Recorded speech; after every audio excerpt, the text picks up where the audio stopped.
materia, lo que había pensado dar hoy, voy a hacer la aclaración que me pidió Enrique que hiciera, que había quedado en suspenso la definición de lo que es la materia, es qua, in qua, circa qua. Sí. Digo que en el escolástico distingue de la materia estas tres situaciones que se entienden la una por la otra. La materia es qua, es aquella que compone el ente concreto, real. Está compuesto de materia y forma. Pero de aquí hay que suspender absolutamente toda posibilidad de imaginar la materia como si fuera algo. No es algo, es potencia. Y la potencia no es acto. Es algo que está virtualmente en la cosa, pero que no constituye un elemento separable de la cosa. Eso es importante porque en filosofía tenemos que trabajar pura y exclusivamente con la razón, no con los sentidos ni con la imaginación. La imaginación y los sentidos traicionan la filosofía y de alguna manera sirven nada más que para cometer algún equívoco. La materia entonces es una noción potencial. Es aquello que no está todavía actualizado en el ente, pero que puede ser actualizado concurriendo las circunstancias convenientes. Algunas de las distinciones que hacen es cuando se habla de derechos, por ejemplo.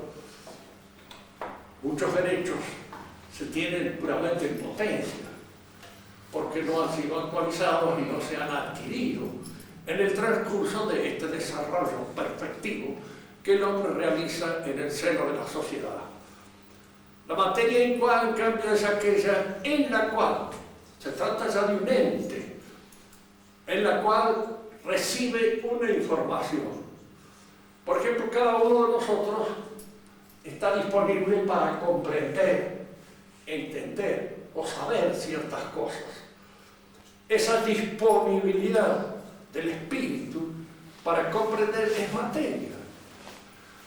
Y la información del conocimiento entra en esa materia como una materia incuada, porque esa materia recibe esa información, que lo califica y de alguna manera constituye lo que podríamos llamar una perfección segunda.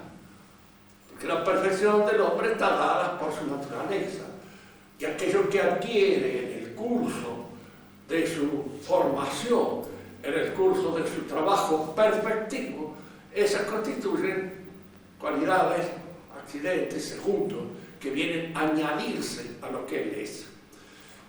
Bien, pero ahora existe otra materia.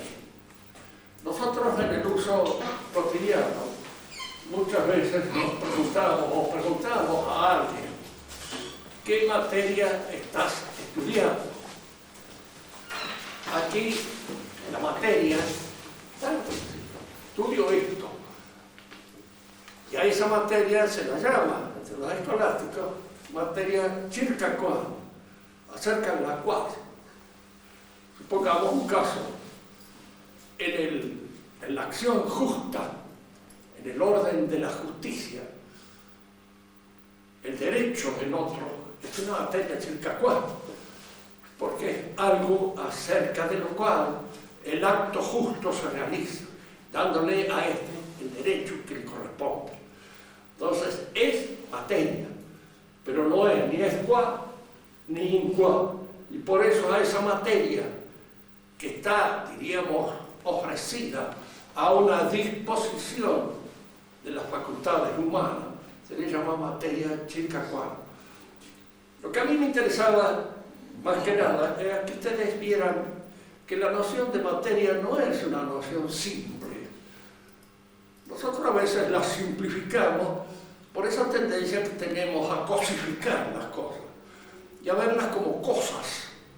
La materia no es una cosa, es un principio constitutivo del ente, y como principio constitutivo del ente forma parte de la realidad, pero diríamos así como pura potencia.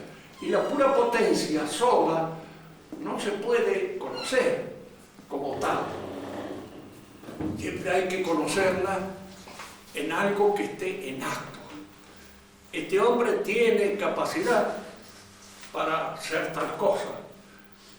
Esa capacidad, esa virtualidad, es una potencia. Pero yo solo la puedo conocer en alguien que en alguna manera revela esa virtualidad o esa posibilidad, porque en sí misma es inconocible como virtualidad o posibilidad, qué sé yo. Me da la impresión de que puede llegar a conocer esto, a estudiar aquello, o realizar tal o cual cosa, pero no es seguro, ¿cierto? Va a ser como ese soldado que le dijo a Napoleón, a mí dice, hay madera para un capitán. Y Napoleón le dice, no me gustan los soldados de madera. Alguna madera. Le dio a entender que mejor que se ocupara de otra cosa. Bueno, esto es en cuanto a la aclaración de esta noción, que conviene siempre tener presente. Cuando Marx habla de materia, porque en Marx tenía una buena formación. Era un hombre de familia muy rica y que se había educado bien en buenos colegios. Se casó con una baronesa, de manera que fue varón por braguetazo, como decimos nosotros aquí. Pero hacía valer ese título, lo hacía valer, porque incluso hasta usaba un monóculo en sus últimos años, se hacía llamar. No era el personaje que uno a veces se imagina. El personaje dado puro y exclusivamente al proletariado, estas son todas acá. No hay nadie. Yo los únicos que conozco, algunos santos, que se han dado a los pobres, así, pero el resto quiere sacar a los pobres algo. Y indudablemente por eso les acarician el lomo, o de alguna manera se hacen así, de pobreterío, pero con una intención determinada. O por aventura, como es el caso de nuestro famoso Guevara, que es un loco de diablo,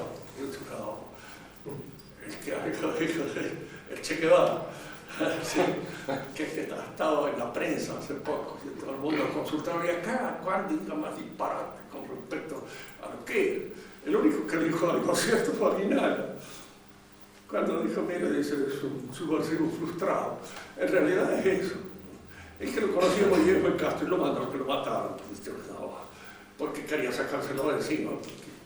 Un místico para un político no sirve nada más que como un instrumento, porque él en sí mismo son individuos descabellados, que lo único que hacen es un gran bodrio por un momento determinado. Bueno, ahora vamos a entrar, siguiendo el pensamiento de Aristóteles, en otro aspecto de este pensamiento, al cual hemos hecho referencia algunos años anteriores. Voy a repetir, porque si te cuenta, no todos los que están aquí han asistido. Hay algunos que sí, y que se proban, como el doctor Messina, el doctor Vargas, que vuelvan otra vez a escuchar lo mismo. Se trata de la psicología de Aristóteles. La palabra psicología ha tomado un rumbo completamente distinto a aquel que le dio Aristóteles. Cuando él habla acerca de la psique, lo que él está tratando de descubrir racionalmente es el principio, diríamos así, que funda a los seres vivos, que los explica. ¿Y qué es un ser vivo para él? Un ser vivo para él es un ser que manifiesta en primer lugar tres funciones principales. Crece, se reproduce, se nutre. Estas tres son las funciones del ser vivo, en la planta, en el animal, en el hombre. Estas funciones pueden ser observadas a ojos de buen cubero, como se usaba en la época de Aristóteles. No había otros elementos para observar, sino que disponen de la buena vista y de la buena percepción de los sentidos. Pero esto se advierte en todo ser vivo. Y al mismo tiempo se advierte otra cosa, que estos movimientos en los seres vivos están sostenidos están regidos, están gobernados por un principio que les da armonía y que les da equilibrio. El ser vivo no crece hasta que se quiebra, claro. Tiene sus límites en el crecimiento, no se nutre hasta que revienta. El chancho suele a veces comer mucho, pero cuando lo castran, es decir, cuando le quitan una función y entonces de alguna manera para compensar se aumenta su capacidad nutritiva. Y esta es una compensación que los buenos observadores del jamón Fox están dispuestos, diríamos así, a mantener viva en beneficio del jamón. Acá me acuerdo de una anécdota de nuestro venerado y querido don Juan Perón, cuando se encontraba ya en el exilio, se encontró una vez con el conde de Foxá, que era un ex falange, sí, de la falange española, pero un hombre muy lleno de, ¿cómo les diré?, de esa velocidad que suelen tener los españoles para la respuesta, para la contestación y para la ubicación clara del asunto. Y vio que Foxá escapaba a los restaurantes y a los hoteles donde había muchos norteamericanos.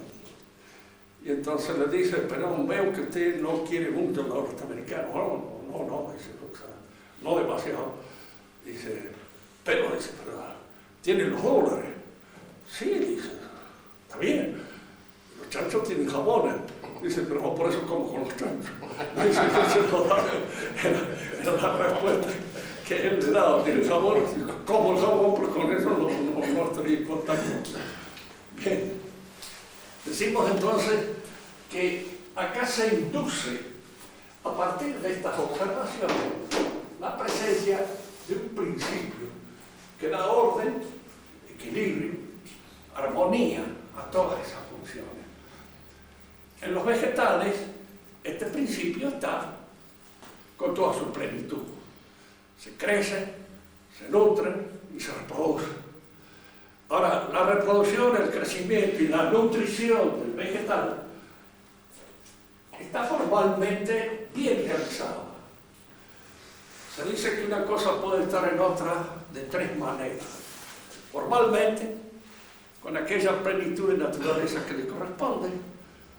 Potencialmente, cuando está simplemente de una manera virtual, sin aparecer, sin actualizarse, como el árbol en la semilla.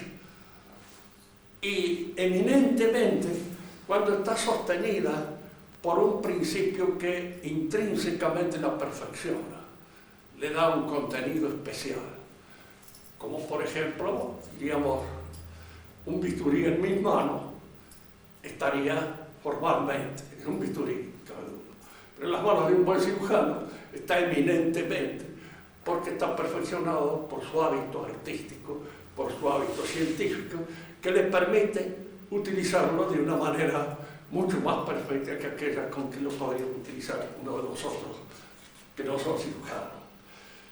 Estas tres formas se dan también en los seres vivos. Diríamos que estas nociones no son típicamente dadas por Aristóteles. Algunos de esos que se fijan en los contenidos del texto, diría, eso no están en los textos de Aristóteles. Efectivamente no. Ha sido extraído de los textos de Aristóteles, pero con posterioridad a Aristóteles y en sus continuadores. Y que viene al caso, porque en Aristóteles, si no está la cosa así formalmente determinada, está el pensamiento que hace posible su descubrimiento. Los movimientos entonces del vegetal están formalmente contenidos en este primer principio, que es lo que Aristóteles llama psique, y a lo que nosotros traducimos como alma. Fíjense que a veces en el curso del uso del idioma, todos estos elementos van cambiando un poco según las sugestiones que vienen de otro saber y que le dan a estas palabras un contenido que en el principio tal vez no tuviera. El alma es, pues, el acto primero de un cuerpo natural, orgánico, dice Aristóteles. que tiene la vida en potencia. Es decir, es el acto vital, por el cual todas estas funciones vitales cobran una armonía, cobran un equilibrio y cobran de alguna manera un orden, son gobernadas por este principio. En el vegetal este principio no tiene conocimiento. El vegetal crece de acuerdo con lo que la tierra en donde está le ofrece. Si la tierra es mezquina, el vegetal se agota y se muere. Se reproduce también de conformidad con ciertos movimientos naturales que favorecen la reproducción de los vegetales. No hay en ellos eros. Hay algunos botánicos lo suficientemente románticos como para haber descubierto un cierto eros en las flores, etcétera, etcétera, etcétera.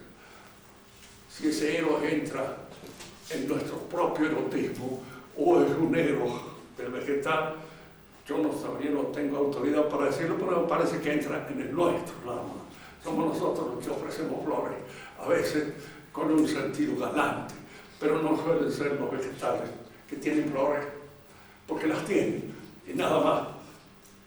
Y a la vez se nutre de conformidad con lo que la tierra le ofrece.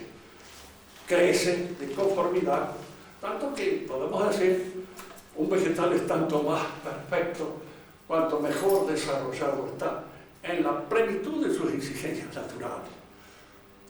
No decimos que un caballo es mejor porque es más grande que otro. No decimos tampoco de un perro que es mejor que otro porque es más grande. Vamos a ver por qué. Pero de un vegetal sí. En un vegetal la frondosidad, el crecimiento en volumen, es un crecimiento, digamos, que está adscrito a su naturaleza. El animal tiene también un principio que gobierna todos estos movimientos. Pero este principio del animal está intrínsecamente perfeccionado por la existencia en él de un cierto conocimiento sensible. Para Augusto Comte, que al fin de cuentas era un filósofo, decía que ese conocimiento de los animales es esencialmente parecido al nuestro, pero que hay una diferencia de grados en el conocimiento. De hecho, Aristóteles sostiene que no, que hay una diferencia específica. Y esa diferencia específica es la que está establecida por la razón. El animal no es capaz de entender la estructura inteligible de una realidad. Comprende. Tiene eso que los escolásticos llamaban estimativa, o sea, una capacidad de apreciar el valor vital favorable o desfavorable que la circunstancia le presenta. Un perro, acostumbrado a estar con sus patrones, se da cuenta hasta cuando está enojado. Y muchos de ellos desaparecen de la vista en los momentos en que lo ve montar en cólera. Desaparece y se hace humo para evitar lo que se viene. Es decir, esta capacidad de estimar la situación es una capacidad que está en muchos animales. ¿Ves? Un caballo medio mañero se da cuenta de que el jinete que tiene arriba es un socotroco.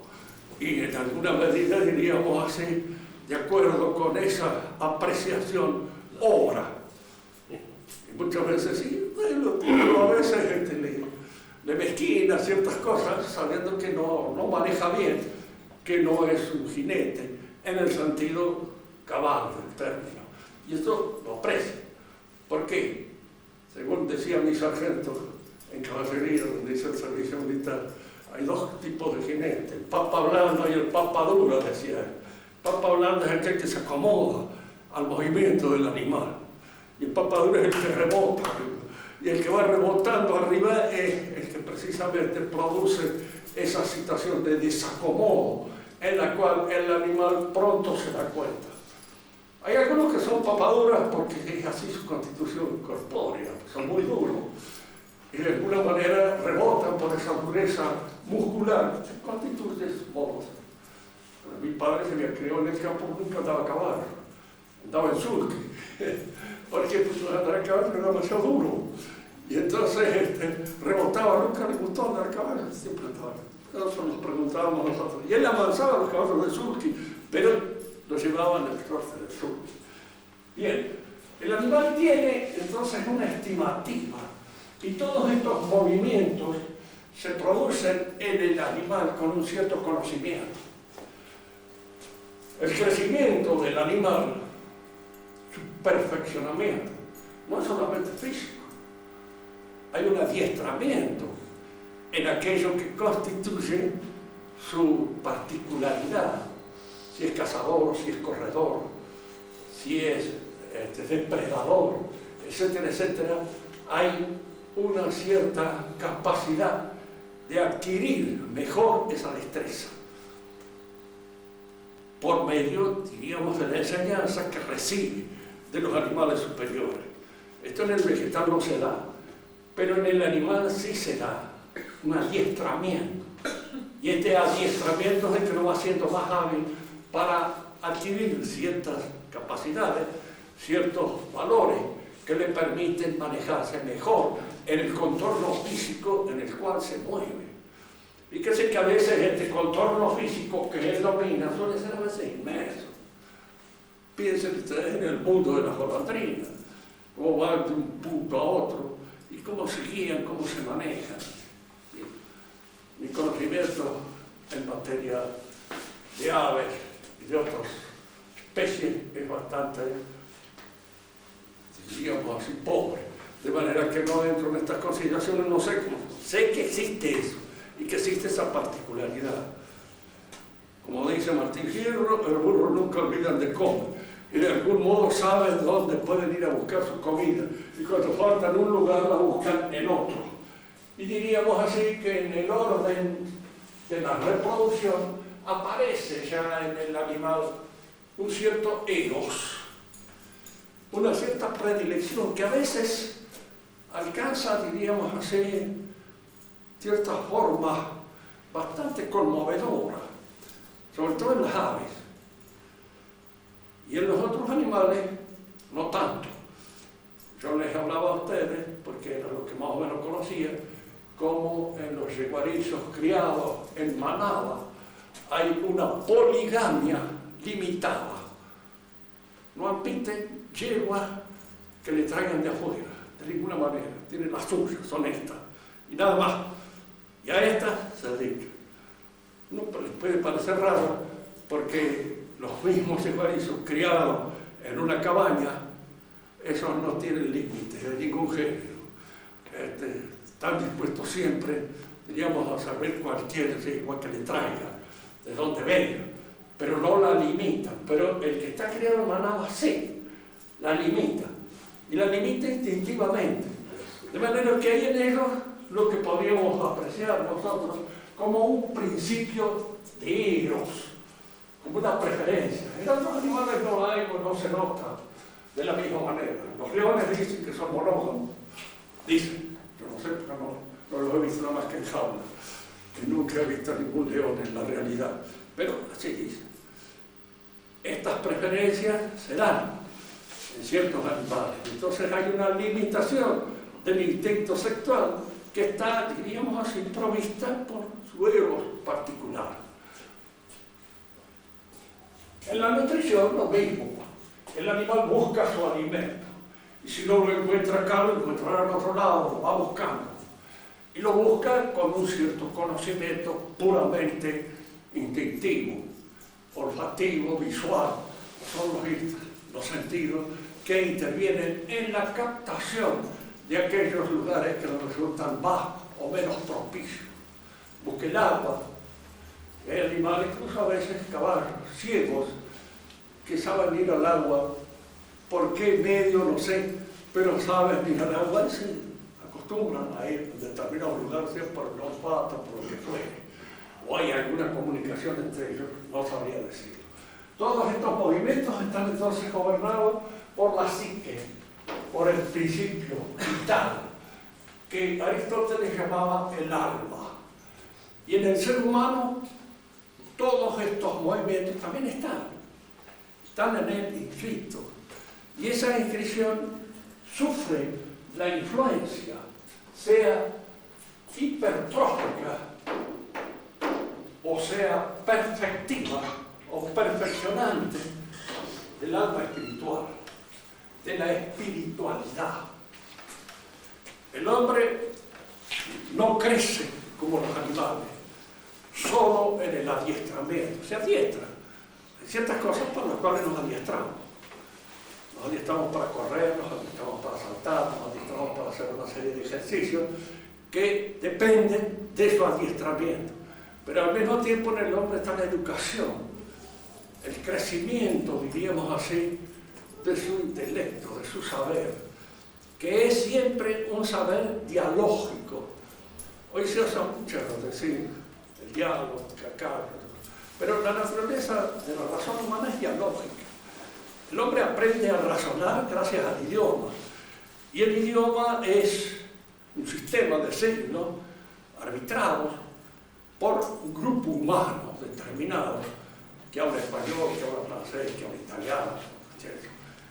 Y a la vez, diríamos así, a través del idioma, el hombre se pone en contacto no solamente con sus contemporáneos, sino con los anteriores, los que heredan.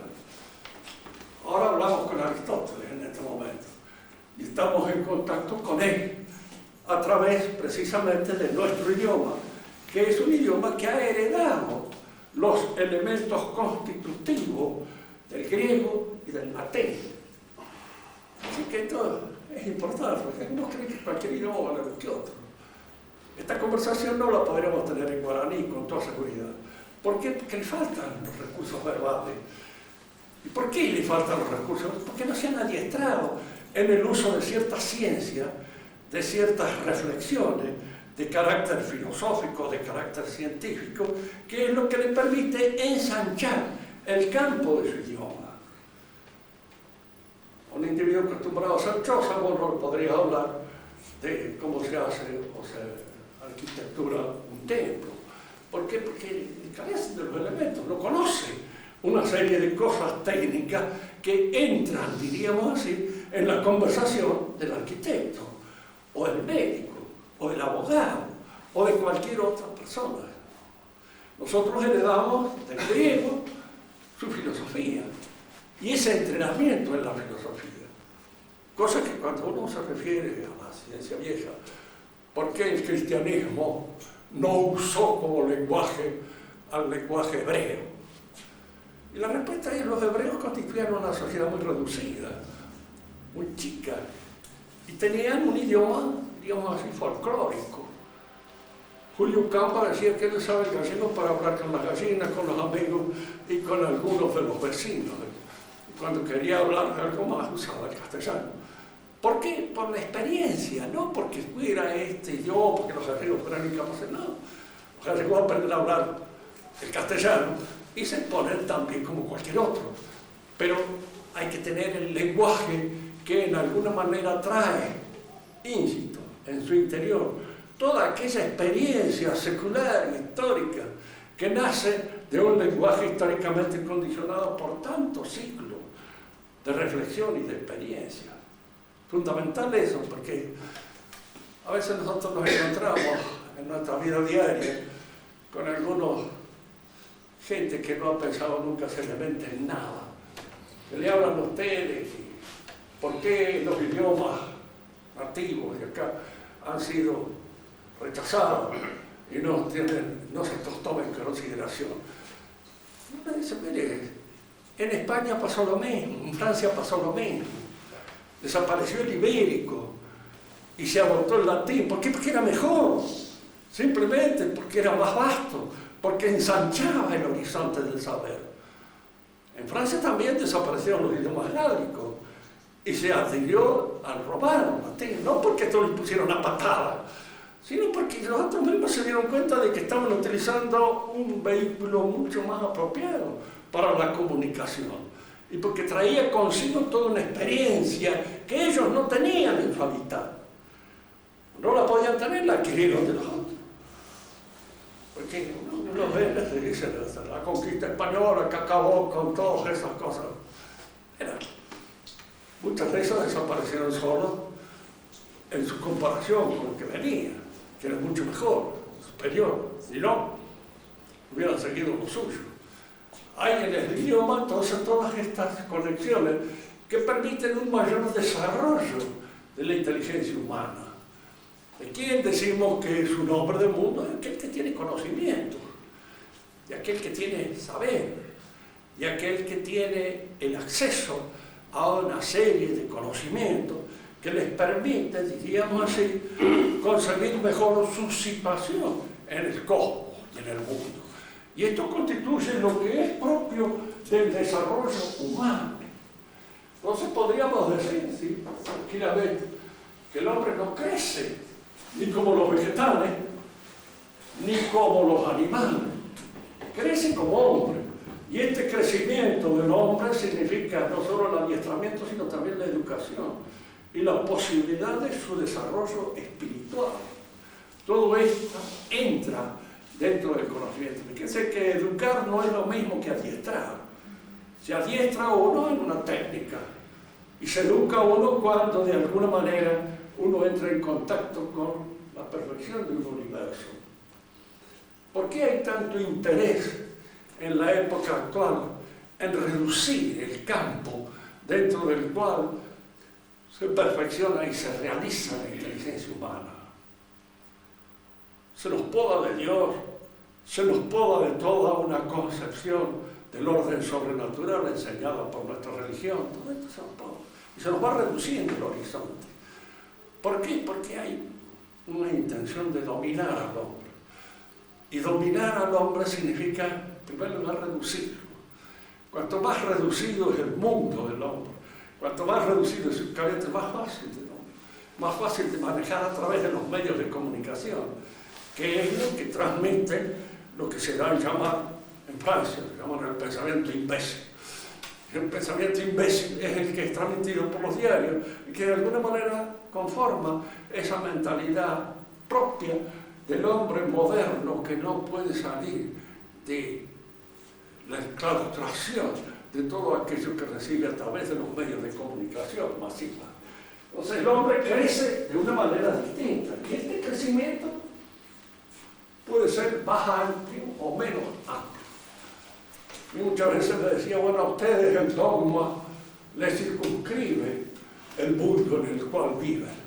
No, lo aumentan. No lo circunscriben, lo aumentan.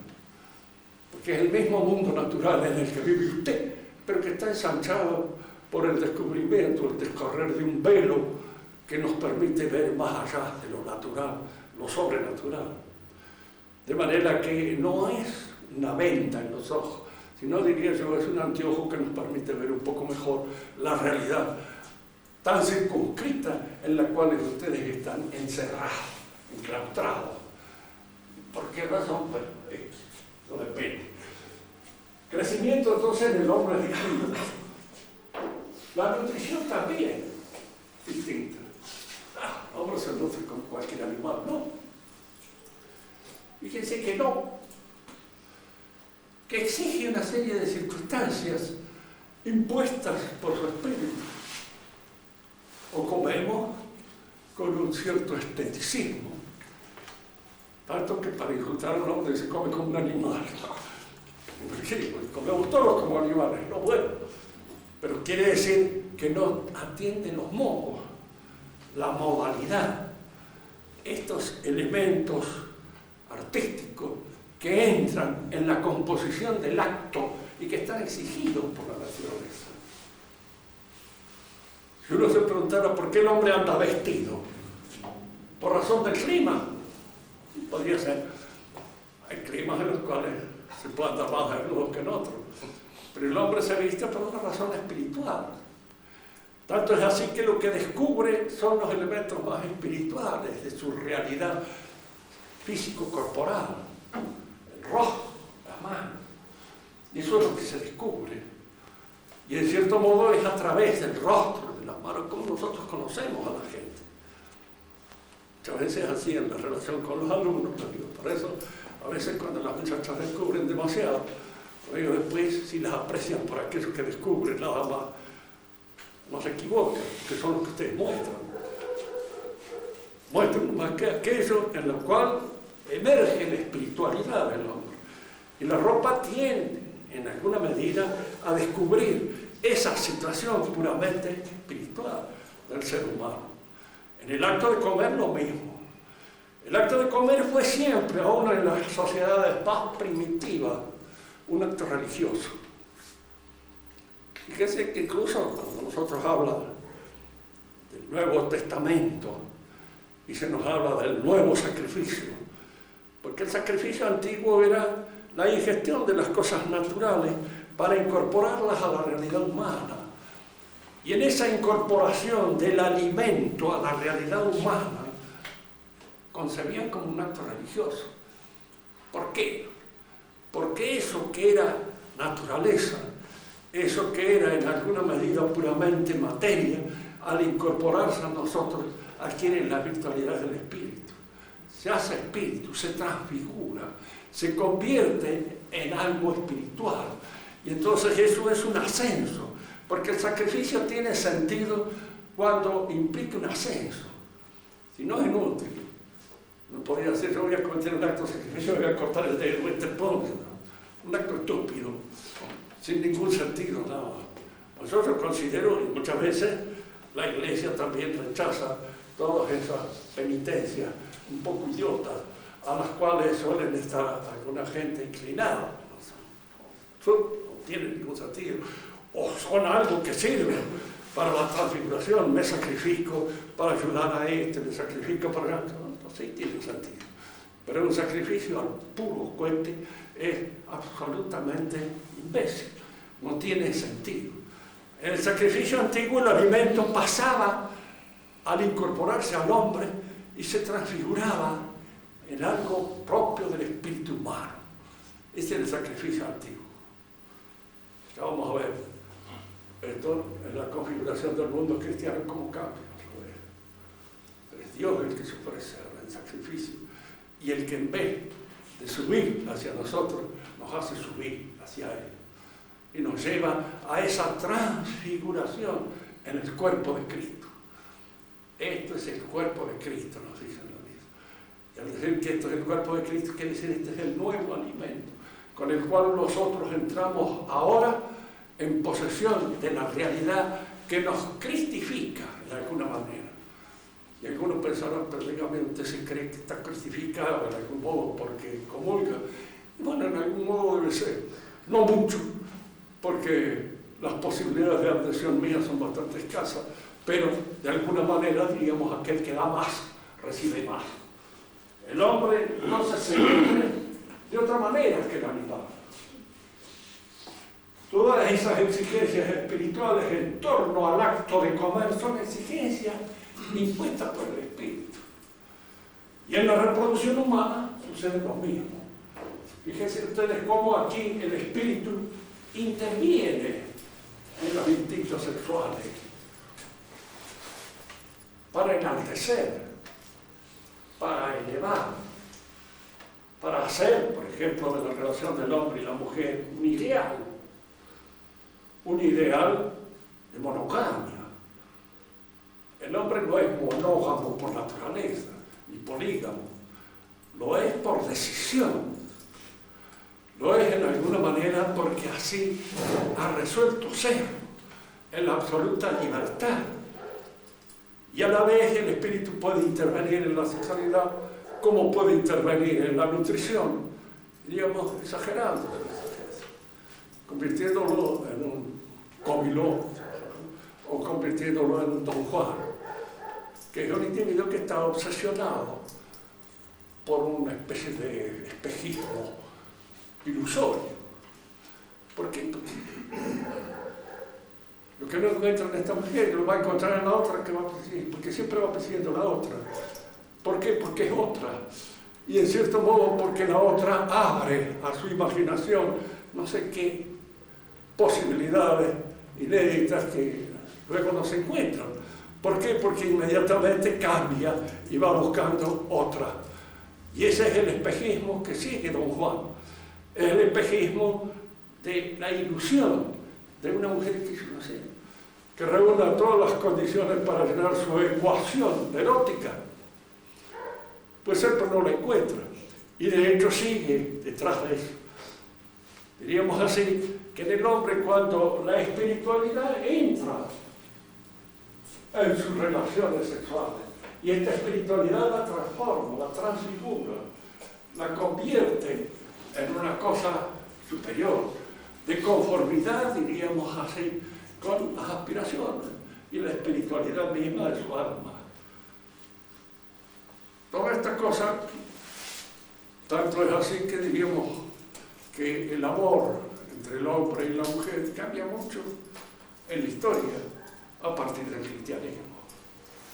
A veces llega a ser el ideal de la princesa lejana, aquella cosa en la cual Dante mismo escribía a Beatrice Portinari, que nunca fue nada de él, en absoluto. Él escribió sobre ella muchísimas cosas, ella le dedicó al corazón gentil muchos de sus poesías, cosa que no hizo con la pobre mujer que le tocó en suerte, porque no la idealizó tanto, de ninguna manera, pero idealizó a muchos que Beatrice, qué sé yo, la teología, otros que era una mujer de carne y hueso. Ella murió siendo él todavía mozo, hombre joven, y probablemente él dice así, que ella lo sacó del pantano, diríamos así, aberrante, en el cual él se había metido. Él tenía una culpa grave, tanto que ella lo obliga a confesarse en el purgatorio y él no se ha ido. Murmura otras cosas. Una persona que quiere pensar bien de Dante dice que era mujeriego. Yo no. Ningún hombre se avergüenza de haber sido mujeriego. No entra en él una vergüenza de ningún modo, no.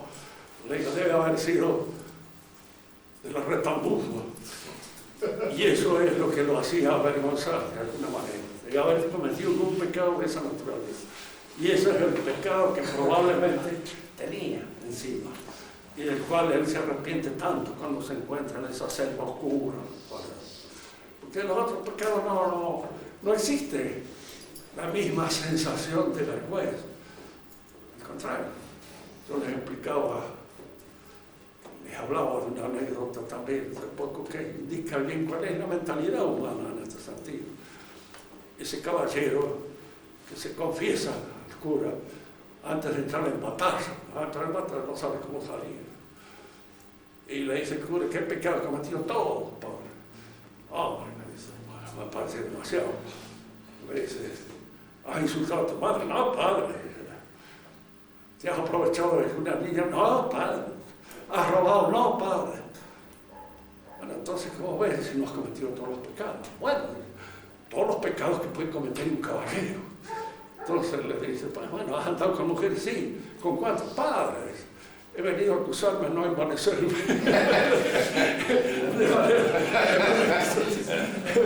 He venido a acusarme, no a envanecerme.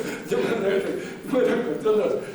Y es lógico que así sea. Él lo veía perfectamente bien. En general, si Dante hubiera cometido un pecado de esa naturaleza, lo hubiera dicho con toda tranquilidad y no hubiera ocultado su pecado. Lo ocultaba porque era un pecado para ocultarlo, no para estar exhibiéndolo a los que también. Bien, decimos que el hombre crece de otra manera, se nutre de otra manera y se reproduce de otra manera. Y hay en la reproducción de cosas que no existen en los animales. Ser padre y ser madre. Animales son macho y hembra, nada más. Una vez que el hijo anda sobre sus patas perfectamente bien, se olvidan de él. Y se acabó. La madre es una cuestión espiritual y la paternidad también. ¿De dónde sacamos? De Dios Padre. Dios es Padre. Y en cierto modo a nosotros nos concede, en alguna medida, en tanto somos padres, una función análoga a la que Él realiza con respecto a nosotros. Y es por eso también que explica que los sacerdotes sean padres, porque su función es paternal, no maternal, y que las mujeres no sean padres. No es que algunas no tengan vocación, así como no, hay hombres que tienen vocación de ser mamitas también, ¿cómo no? Los hay, pero no es lo normal. No es lo que puede fundar una regla, un orden. Le digo esto porque muchas veces caen en esto. ¿Por qué la mujer no puede ser esto? No puede ser aquello, no puede ser no. Hay cosas que no puede ser. Simplemente porque por naturaleza no puede ser, normalmente. Ahora que haya anomalías en las cuales indudablemente se da tales o cuales condiciones que serían propias de un hombre se dan en una mujer, sí, se da. Y al revés, en un hombre se dan condiciones que son más femeninas que masculinas, también se da. Pero esas son las anomalías frutos del pecado original y de ninguna manera de la función natural que el hombre ejerce. Bien, nosotros hemos hablado de Aristóteles. En Aristóteles está el pensamiento natural, llevado a su grado más alto, que se puede haber llevado dentro de este mundo.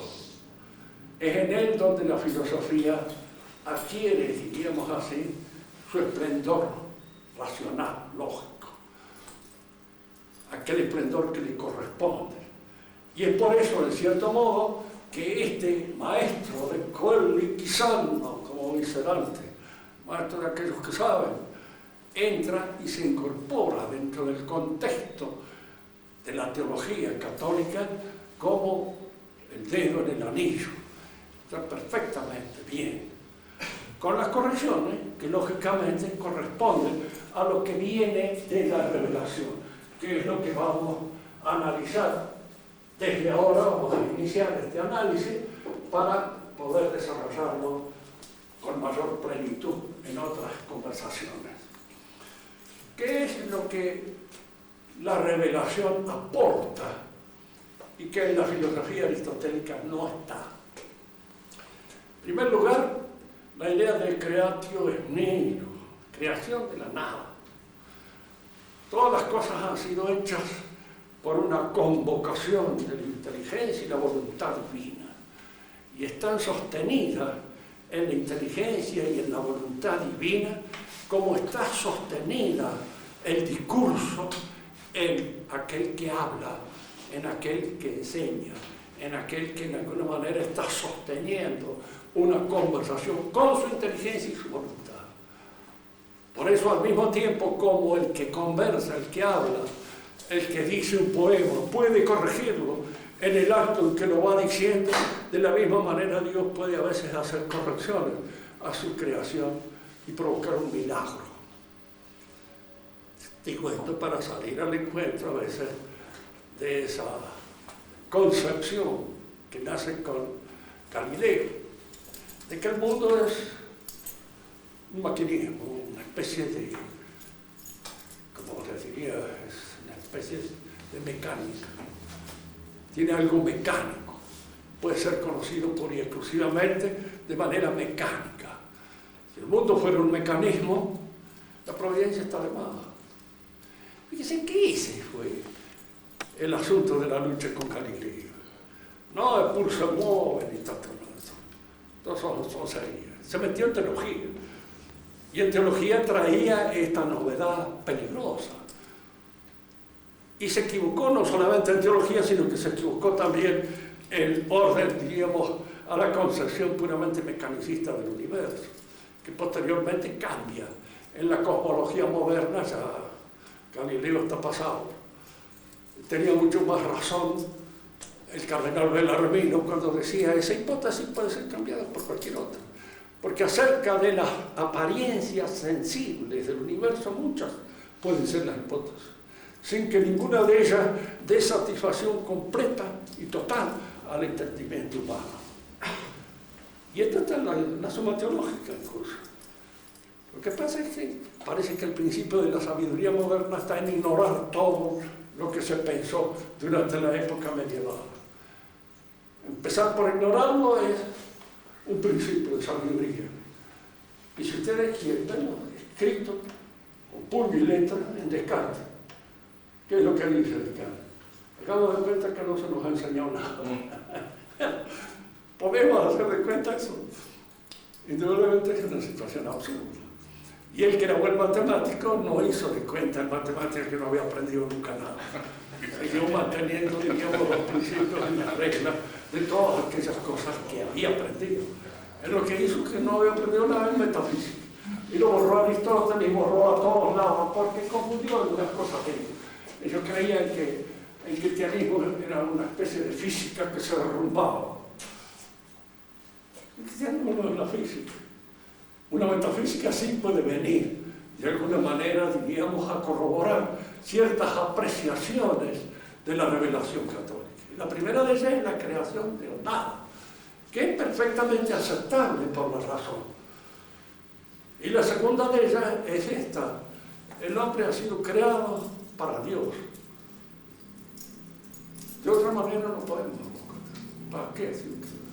Y la pregunta que nosotros mismos nos hacemos cuántas veces, y a veces con dolor, porque no sabemos bien para qué diablos estamos. Para pagar las cuentas, para cambiar. Yo a veces le digo a los entonces, cuando voy a comprar un remedio, le digo, tengo que seguir viviendo para seguir pagando cuentas. Porque si no, no encuentro otro sentido, dice nada más que hay que pagar cuentas. El sentido que se le da en la limitación de nuestro saber, de nuestro conocimiento. Ya vamos a ver en las clases que vienen cómo este esquema es en alguna medida integrado, asumido por el cristianismo. Y la palabra que asumir tiene ese sentido, que se le da a la asunción de la Virgen, tomada en toda su realidad y transportada a una situación de transfiguración completa. Entonces, toda nuestra realidad humana es asumida por la gracia, y la gracia la lleva y la transporta a una situación de plenitud que humanamente no se podría dar. Todos estos movimientos se dan en el hombre, digámoslo en 3 palabras. Hay un crecimiento cristiano, es el aumento de la gracia, con nuestra cooperación, por supuesto. La gracia no nos toma dictatorialmente, nos salva o no nos salva, como pensaba Lutero o pensaba Calvino. Calvino pensaba que el hombre estaba condenado por Dios. Y no, si el que está condenado, está condenado. ¿Cuál hacía de Dios? Un tirano, infame. Convertía en una cosa horrible. Y el hombre, digamos así, recibía la gracia como una suerte de imposición divina. Y no es así. La gracia exige nuestra cooperación y exige de alguna manera que nosotros nos hagamos a su estilo, dóciles, para crear en nosotros este perfeccionamiento, en el crecimiento, en la nutrición también, nutriéndonos ahora con el cuerpo y la sangre de Cristo, y también, digamos así, en nuestra relación con el objeto, que es una relación sacramental. Ha hecho esto un sacramento. No decir que ha hecho un sacramento, mucho así, porque es allí donde se da el verdadero amor del hombre y su verdadera, diríamos así, su verdadera naturaleza aparece perfeccionada por la gracia de este sacramento, que algunos se olvidan, no los merecen, forman parte de lo que llamamos la miseria de nuestra existencia. Nada más. Bueno, ¿quieren hacer alguna pregunta sobre algo que haya quedado? Marx considera que la materia es todo aquello que puede ser transformable. Y como toda la realidad puede ser transformable, el hombre también, toda la realidad es materia. En este sentido, en el pensamiento de Marx, es un pensamiento dialéctico. La dialéctica es una parte de la lógica. Entonces es un pensamiento lógico. Y los pensamientos lógicos tienen este pequeño inconveniente. Parten siempre de la negación. Parten siempre de lo que es negativo, de lo que se opone. El hombre es el ser que dice yo, y la naturaleza que lo rodea es la que se le opone a su esfuerzo. Y como el hombre en el pensamiento de Marx es acción, es fundamentalmente un trabajador y un transformador de la realidad, toda la realidad se le ofrece como un material para ser transformado, incluso los otros hombres. Incluso los otros hombres son también materia de transformación. Y por eso podemos hacer de cada uno de nosotros, que somos seres individuales, un ser social, único, en el que no haya mío ni tuyo, ni haya yo, ni esto ni lo otro. Claro que eso es la utopía del marxismo. Y además de la utopía, ellos mismos no sacan las conclusiones. Yo una vez escribí un artículo sobre qué entendían los marxistas por el amor, ¿no? Y Engels, que es el que hace a veces el papel más pobre dentro del dúo Marx y Engels, él hablaba como un romántico. Y en realidad, diríamos así, en su vida estuvo muy enamorado de una mujer que él perdió y la sintió muchísimo. No se casó con ella porque era demasiado conceder a la sociedad burguesa. Se unieron nada más, como se dice ahora, formaron pareja. Y esta pareja, cuando ella murió, él la sintió mucho. Y hay que ver la carta que le escribe a Marx, él, en donde él, diríamos así, explica su lamentación. Y él entonces creía que en la sociedad comunista ese amor puro iba a entrar como de suyo en la pareja de dos que se aman y se eligen. Pero ese es individualismo. Lo que yo les explicaba en un artículo que publiqué, ¿no?, que causó la indignación de algunos marxistas. No, el verdadero marxista no tiene por qué reivindicar la posibilidad de elegir su cónyuge. Se le pone la sociedad echada, le dan una tarjeta para que alcance tal y listo. Y así se tiene en cuenta también a veces las ciertas descompensaciones que la naturaleza impone, que hay algunos que no conseguirían nada, ni una vaca empatanada, como dicen los asquerosos viejos.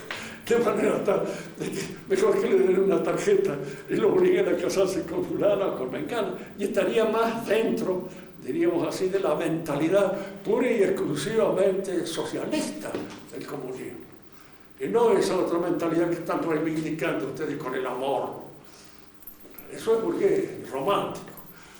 Y si se quiere, entra en un clima, diríamos así, de romanticismo burgués. Eso es lo que entiende más por materia, es todo. Todo puede ser transformado. Usted es materia, sí, porque usted puede ser transformado. Y esto está en contradicción con el pensamiento clásico, no del todo. Es un pensamiento clásico echado a perder, mal pensado, teniendo en cuenta ciertos aspectos y desconsiderando otros. Porque generalmente lo que dice así es cierto. Todo puede ser transformado y todo puede ser materia incua de una transformación. Pero no todo es materia así, totalmente, en el sentido cabal del término, que está la forma, que es la que impone a la materia su determinación. Y eso es claro. En primer lugar, Marx nunca fue un pensador prolijo. Es lo que quería en la revolución. Y él mismo, cuando habla de la filosofía, dice: la filosofía terminó con Hegel. Hegel fue el último que dijo las cosas tal como deben decirse dentro del terreno de la pura teoría. Pero ahora hay que hacer la revolución y practicar y transformar al hombre en un hombre socialista. Cosa que él no era de ninguna manera. Hegel es un buen individualista en el sentido cabal del término. Eso es, esa es la noción que tiene.